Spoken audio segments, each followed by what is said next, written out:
Hello and welcome to Perfectly Paranormal, episode 47.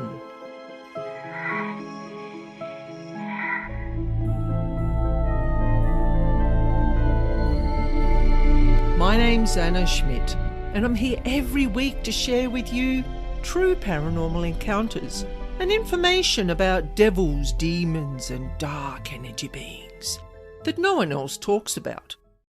And before we look at the content of this episode, I'm putting out there a great big trigger warning.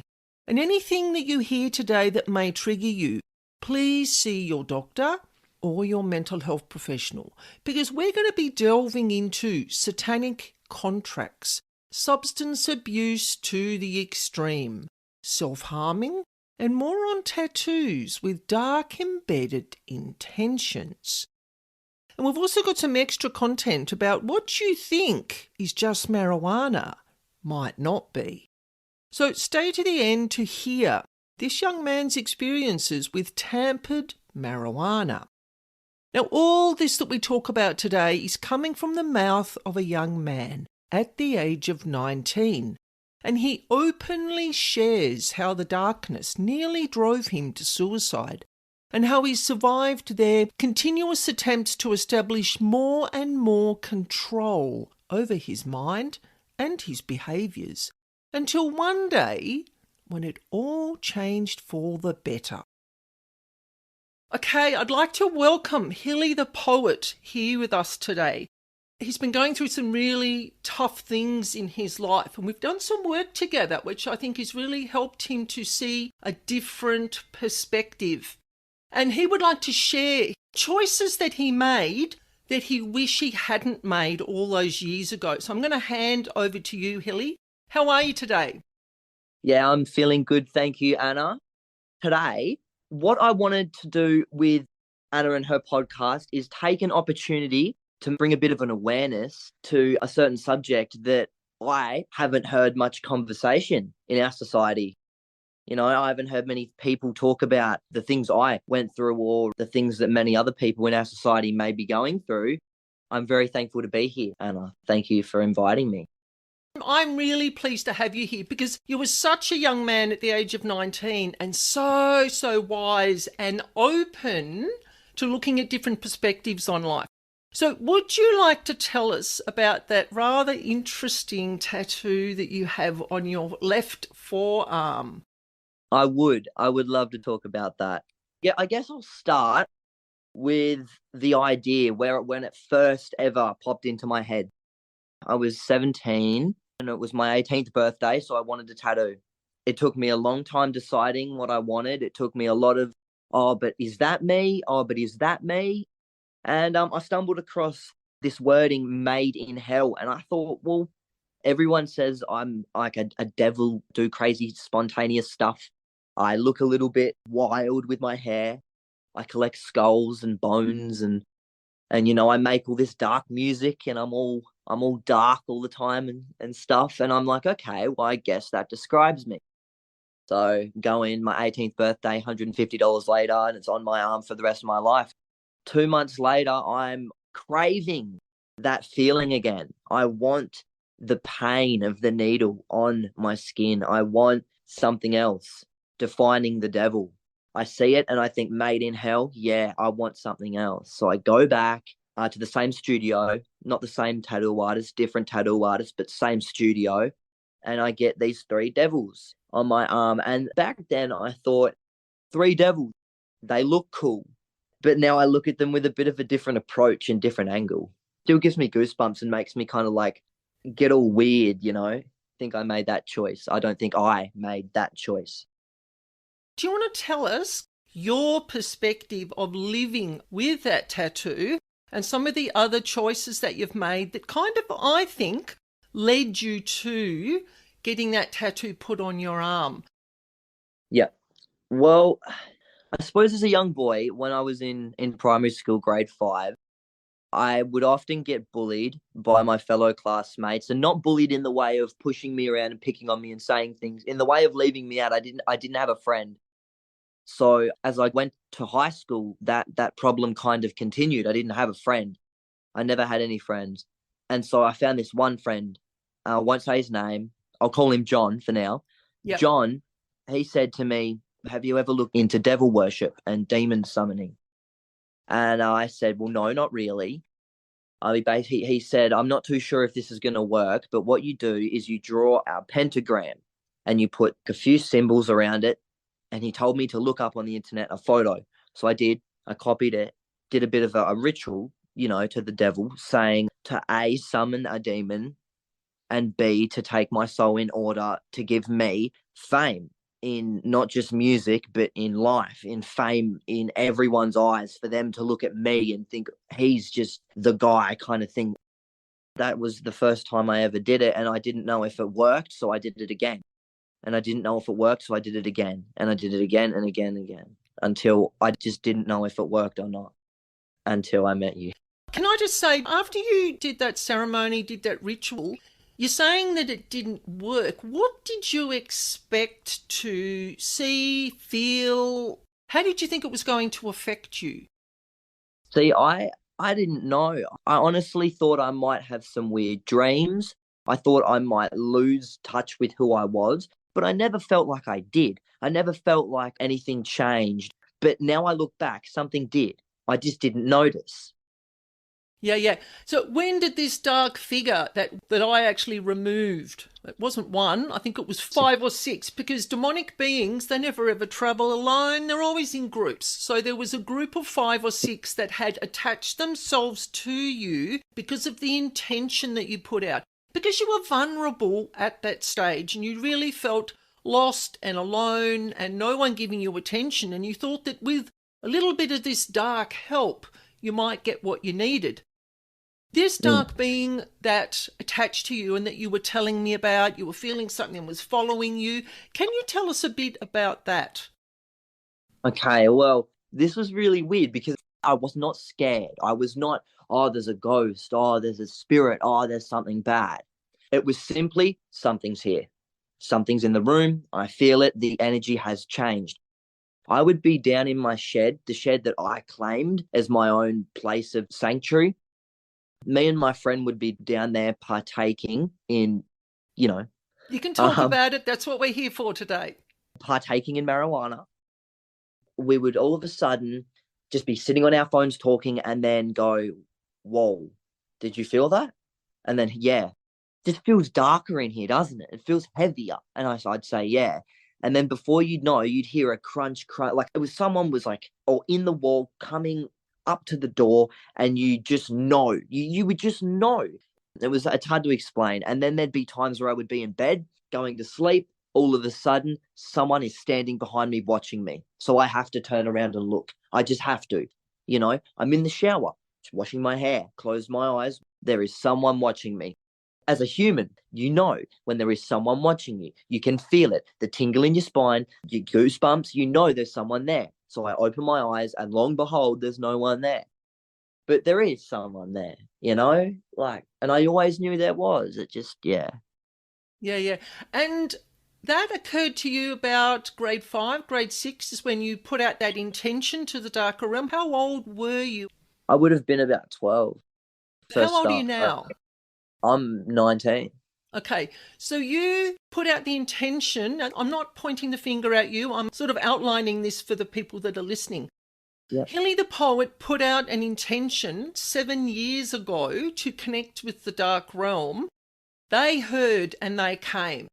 And you feeling this being moving around, it's attached to you in some way, it's actually corded into your energy field or into your chakras, because they're the energy centers within our body.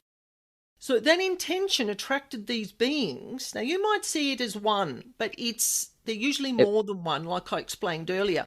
And it simply has followed you. It's followed you for 7 years. Everywhere you go, in your sleep, in your dreams, eating, going to the movies, down to the shed with your mates. And do you feel that being or beings affected your energy, the way that you thought, your decision making? Yeah, 100%. 110%. There would be times where I'd think to myself, okay, I'm going to go in and I'm going to have some tea, have a shower, brush my teeth, then get ready for bed. Next thing I know, I'm down the shed using drugs. That's not what I was going to do. I was going to do something positive. I was going to do something healthy. It's even like tiny little things. I'm going to go on my phone and put on a good song, a happy song, a song that would make me want to get up and have a bit of a dance. Next thing I know, I'm listening to a song that makes me want to, this is going to be a little bit on the darker side, what I'm about to say. So pre-warning, even things with self-harm. I love my temple. My body is my temple and I do treasure my body. I take a lot of pride in my body and being healthy these days. And I think I always wanted to, but there was a stage where I was self-harming and quite like aggressively. I think half of the decision making in that was caused from not just mental health disorder, which I do have. I'm not debunking the science. I'm just saying I think these entities that were using me and my energy was simply amplifying the effects of the mental health disorders or whatever you want to call them, making them unbearable. I couldn't control anger, I couldn't control sadness, and I couldn't even control happiness. It was weird. It was weird. They do that because they're keeping you, this is my perspective from the many, many years of work I've done with these beings. They're doing that to keep you in a state of control. They don't like it when you're happy. When you're happy, No. you're not creating the food that they want. They want to keep people in a negative state so that you're then creating the rage, hostility, sadness, despair, sorrow. Whatever your trigger emotions are, that is what they'll keep you creating, because then you're feeding them. It's just like a vicious cycle. I've had a lot of people explain to me that they feel, there's a lot of my clients have said to me, look, I feel like I just need to move forward with life. I've got a job interview coming up. I feel like I want to get out and exercise, but something just keeps pulling me back. I just feel like I can't break through the barrier. And it's because you were in a really vulnerable state when you made that intention. But we got rid of the intention. And I haven't shared something with you that I'm going to share now about these 5 or 6 demonic beings. I did an energy clearing for Hilly. Took me a long time, was about 6 or 8 hours work. And that night when I went to bed, I still didn't quite feel right. And I know when I clear demonic beings from people is that they will transfer from the client to the energy clearer. That is a standard thing that demonic beings do. They're just looking for another host. Now, when I went to bed that night, I didn't feel right. And I do my pendulum dowsing all the time. I'm like, I still don't feel right. I check and I see, are there any dark or any demonic beings present? And I kept getting no, but the pendulum wasn't quite working right. And when I asked the question another way, your contract that you had created with these dark beings had transferred to me with them. Normally I'm really respectful with these beings because they can sling retaliation back at you. So I'm like super respectful. And I went, no, this is not happening. The contract that that Hilly created with you was made null and void for the rest of Hilly's lifetime, in this lifetime. That's the only lifetime I can work with. And they're very sly, and they decided they were going to transfer to me. And I felt spacey, I had brain fog, my walking had changed slightly. I get a lot of physical symptoms when these beings attach to me because they don't affect me mentally or emotionally. So I gave them the hardcore telling off. And when I called in my angelic team to help me, these guys left pretty quick smart because they knew that they couldn't mess with me. I wasn't in a vulnerable state. I know what their signs and symptoms are when they attach to people, but I found that really interesting, that not only did they transfer to me and I thought I cleared them, I didn't even think to check whether your contract had transferred to me. Oh, whoa. This is what you're working with when people get involved with demonic beings. But I learned something new from working with you that time, is that if I get contracts in the future that have come from a client, I need to check to make sure that they've been cleared from me. Yeah.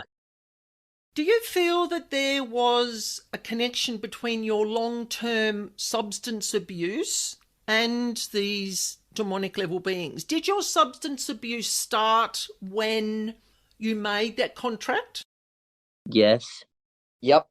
The year I made that pact with the devil, that contract, is the exact same year he got introduced to marijuana and being used in a bong. And the bong got me, and it kept me there for ages, and I never ever could figure out how to get off it, how to stop it, or how to even remotely think about stopping. I didn't want to stop, and no one could tell me to stop because it wasn't going to happen. It was never going to happen.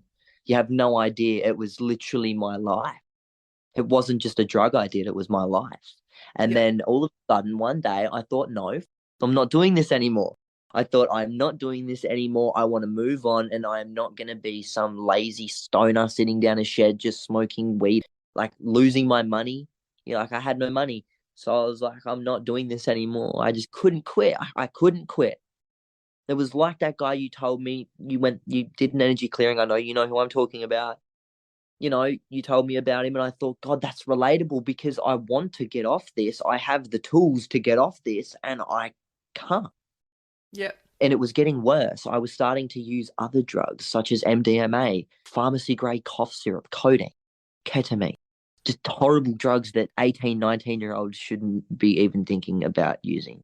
And that was simply because I felt like I couldn't cope with the reality I was living. I needed to escape reality.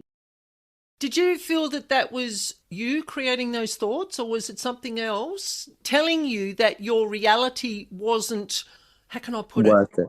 telling you that you couldn't cope so that you needed the drugs as a coping mechanism? Yeah.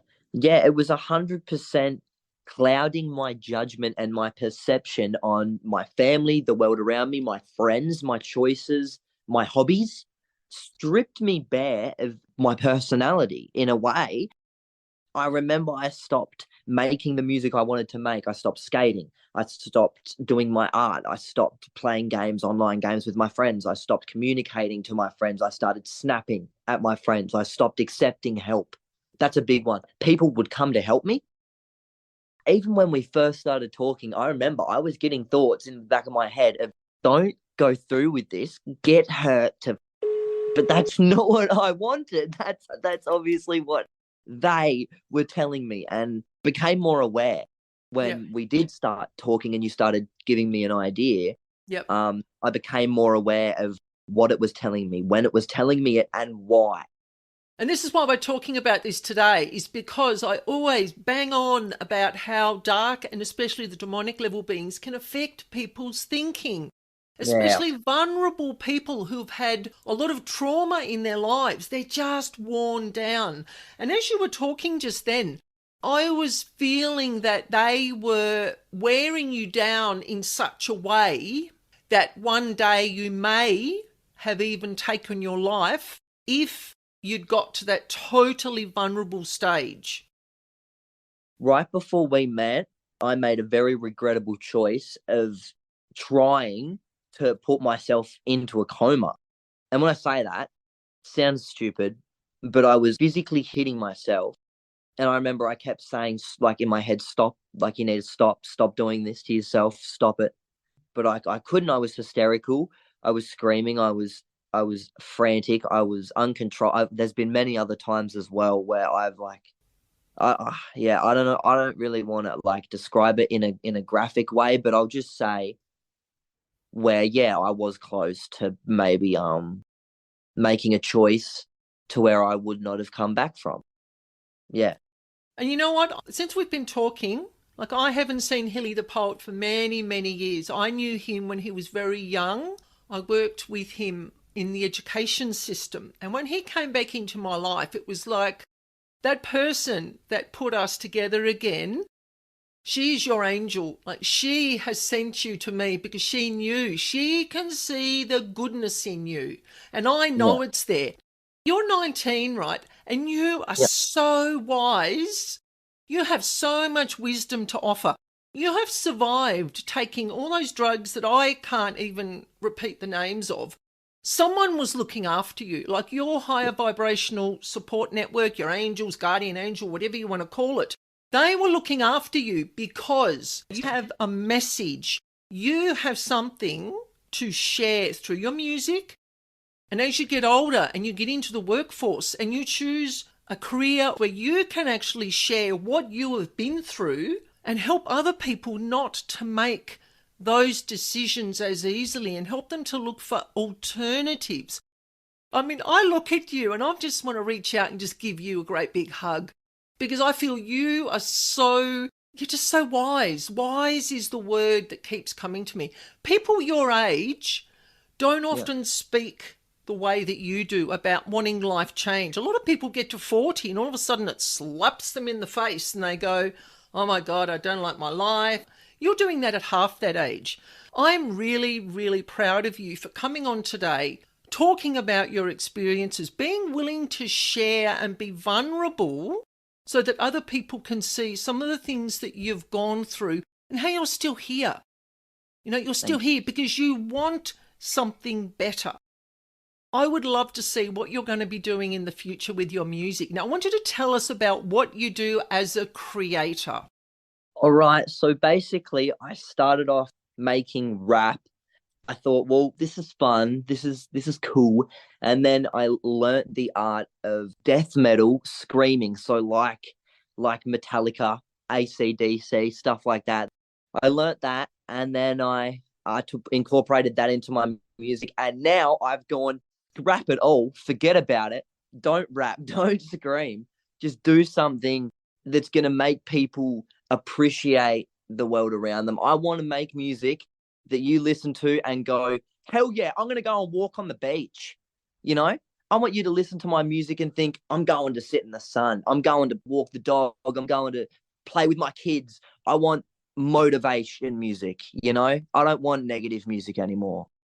You can do that with rapping. I would like to see, I'm going to set you a challenge to see if you can create some different pieces of music, maybe some with the rapping and some without, because you're so good at it. Like, I've listened to your music on Spotify and I'm like, this young man has talent. He's still finding his way. He's not quite sure where he's at yet, but play with different mediums. You're Hilly the poet. You've been here in my house, and that day we stood at the front door and you're there with your partner, and I'm like, the words that were flowing out of your mouth, I'm like, there's a song in that. Like, there is something to share in that. So your life struggles and your choices and what got you down, that's going to help you with your music. Yep. You remember the first song I ever sent to you and said you might be able to get some insight from listening to this? Oh, yes. Came from Temptation Part 1. I'm currently working on Temptation Part 2, and that's going to be completely different than the first one. It's all about positive change. It's all about self-development, all about kicking out the dark side. You know, I remember I said to you, I was chasing happiness. I thought I'd find it in the darkness, and that is now in one of my songs. Yeah, excellent. And it would be good to keep I'm not telling you what to do, but just from an outsider's perspective, to show where you've been and where you are going, so people can see that transformation that you've gone through at 19. Like, seriously, you are amazing. Well, thank you. You're amazing, though. Do not try and give me credit for everything when without you, I wouldn't have even identified the issue in the first place. All I did was step in with some of the information you gave me, some of the signs and the symptoms and the way that you were feeling and what you were feeling in the house and the shed. And we talked about using recreational drugs. It creates a very low vibration because we're in a low mind state. We're hiding from something. We're not dealing with trauma in our lives. And what that does, attracts the dark and the demonic level beings. They're only energy feeders. If you don't do those activities, they're not interested in you. They're simply just going to go somewhere else. So you're in that really positive mind state now. Do you think, now I'm going to put you on the spot here, do you think you will go back to using recreational drugs again? Now you don't have to say if you don't want to. I'm just curious to know. You're curious. All right. Well, I've done a bit of a discovery with recreational drugs. Now, I'm never, ever, ever going to use pharmaceutical drugs.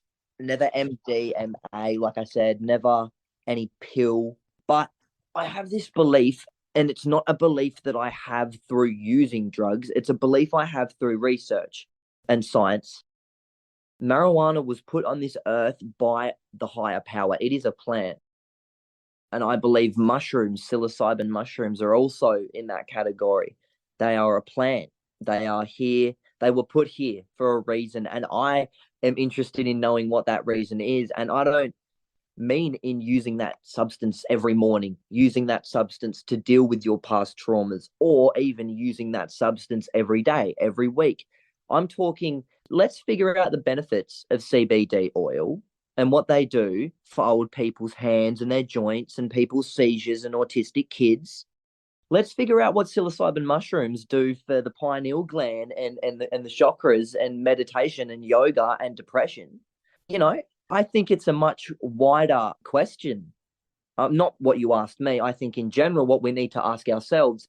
I'm going to use them how people use alcohol.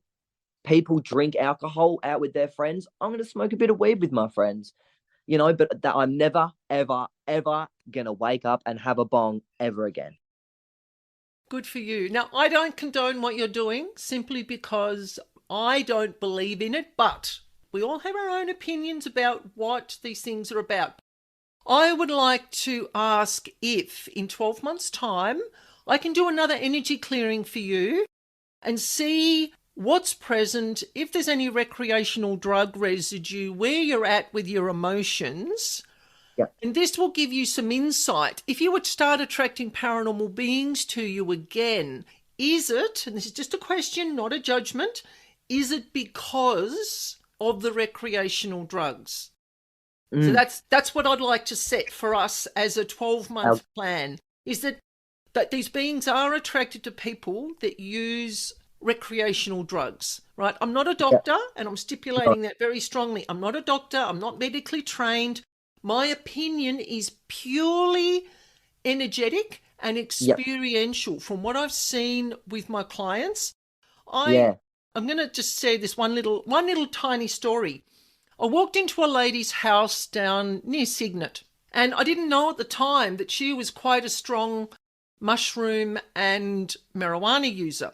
And I'm in the house and I've got like this radar, like I talk about my paranormal radar all the time, is that I stood in her kitchen and I looked out the window and I went, is he growing marijuana on this property? I said, look, I can feel it. I can feel the vibration of marijuana. It's really weird. Like, I don't know how to explain it. It's just because I'm energy sensitive. I can pick up on different vibrations, and the paranormal beings that are in a home were there for that reason. That's probably why I could pick it up. When I left that lady's house, the lady I'd gone with, so there was 3 of us, and I went with this other lady to visit her friend.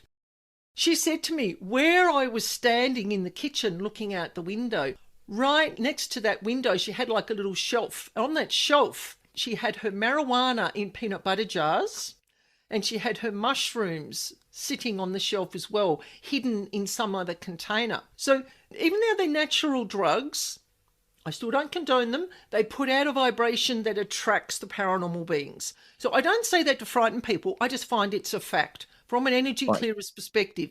So if you find that you're keeping marijuana in your room or your mushrooms in your room and you're starting to not sleep well and you're having problems, we need to have another conversation, and I will look at clearing, and we'll just see where you go as you get older. You may find that you don't need them down the track. But personally, it is up to you. You're an adult. And I'm not telling you what to do. And I just want the listeners to know that I don't condone what Hilly the poet does in his private life. We've had this conversation today to highlight that making contracts with the devil is just not on. It will drive you down a path where you may be driven to suicide. That's like a really extreme example. A lot of regrettable choice. But did you learn a lot from them? Oh, I learned more than I thought I would. I tell you that. I thought they were all regrets. Think about your choices and good luck with it. Like, I wish you well with your music. I'll be checking in on you in Spotify, and I'm going to share all your contacts. I'll share your Instagram and your Spotify if you would like me to. Get you some more listeners. They can see the path that you're taking. Yeah. Thank you for inviting me. I really enjoyed our chat, and I'm glad that you thought of me for your podcast. And I don't want you to think that I've judged you or pointed the finger at you in any way by sharing this information. But I feel that you've come into my life. I've come into your life for a reason. And this is really important to get this information out there about the sort of life choices that people make and that the changes that they can make even at the age of 19. Definitely, 100%. So thank you, Hilly. I look forward to speaking to you again soon. And thank you, Anna. I look forward to speaking to you as well. Now, I did want to say to you after we finished, with the marijuana, Yep. what I found out was the person who I used to buy it off, because this isn't obviously on air, but you can put it on if you want. The person, because it's actually pretty educational, the person I was I'm still recording. I don't tend to stop the recording that's until... Okay. That's cool. Was selling me and many others my age shit that wasn't exactly marijuana, shit that had pesticide spray, PGR, bug repellent, everything under the sun, sugar, all laced within the marijuana. And one of my most recent tracks that I actually put out was raising concern. I haven't lived the best life due to bud laced in God knows. And because I didn't know that young man was actually putting shit in his marijuana until after I stopped smoking it. So that just goes to show that if I'd have kept using it every single day, I don't know what could have happened to my mental health. I don't know what the, repercussions would have been. But also your physical body, with all those chemicals that are going into your physical body, what does it do to your organs? What does it do to your brain function? Exactly. That's what, and your lungs, your throat. Yep. Yeah. Physical health too. Yeah, 100%. Yeah, always got to look at the self as a holistic. Yeah. Yeah, good job. I agree. I'm excited to see if I can meet some people down the track in my life that might be able to use my experiences to help them. That's what I'm waiting for, the day someone says to me, can you tell me a little bit about that? It's about sharing your experiences. These are real. This is real what you are sharing, and people will 100%. Relate to it.